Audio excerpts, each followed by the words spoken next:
ছাত্র দলের নেত্রী সাবেক প্রধানমন্ত্রী বেগম খালেদা জিয়ার মৃত্যুতে চন্দনাইশ তোপাছড়ি ইউনিয়ন বিএনপির উদ্যোগে শোক সভা ও দোয়া মাহফিল।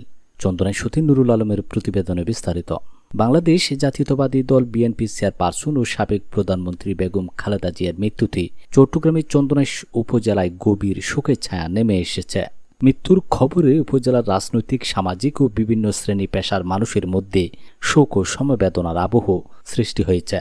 চন্দনাইশ উপজেলা দোপাছড়ি ইউনিয়ন বিএনপি, যুবদল, ছাত্রদল ও অঙ্গ সহযোগী সংগঠনের উদ্যোগে বুধবার 31 ডিসেম্বর শোকসভা ও দোয়া মাহফিলের আয়োজন করা হয়।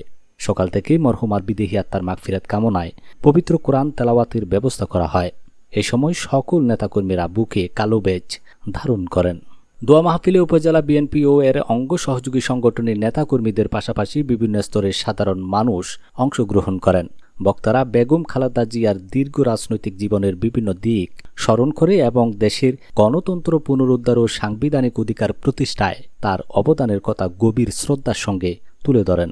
বেগম খালেদা জিয়ার মৃত্যুতে শোক প্রকাশ করেছেন ও দোয়া মাহফিলে বক্তব্য রাখেন দোপাছড়ি ইউনিয়ন বিএনপির সাবেক আহ্বায়ক মুজিবুল হক কোখা, চট্টগ্রাম দক্ষিণ জেলা ছাত্রদল আহ্বায়ক কমিটির সিনিয়র সদস্য আব্দুল মান্নান রানা, মাওলানা সাদ্দাম হোসেন আল কাদেরি, চন্দনাইশ শহীদ জিয়ার স্মৃতি সংসদের যুগ্ম আহ্বায়ক আবুল হাশেম, দোপাছড়ি ইউনিয়ন বিএনপির যুগ্ম আহ্বায়ক ও কৃষক দলের সদস্য সচিব ওসমান গনি, দোপাছড়ি ইউনিয়ন পরিষদের 5 নং ওয়ার্ডের ইউনিয়ন পরিষদের সদস্য নাসির উদ্দিন মেম্বার, দোপাছড়ি ইউনিয়ন যুবদল নেতা মোহাম্মদ আক্তার হোসেন, দোপাছড়ি ইউনিয়ন ছাত্রদল নেতা মোহাম্মদ হাসান সহ দলের বিভিন্ন অঙ্গ ও সহযোগী সংগঠনের নেতৃবৃন্দরা বলেন, বেগম খালেদা জিয়া ছিলেন বাংলাদেশের গণতান্ত্রিক আন্দোলনের এক আপোষহীন ও সাহসী নেত্রী। তার মৃত্যু শুধু একটি রাজনৈতিক দলের নয়, বরং জাতির জন্য এক অপূরণীয় ক্ষতি।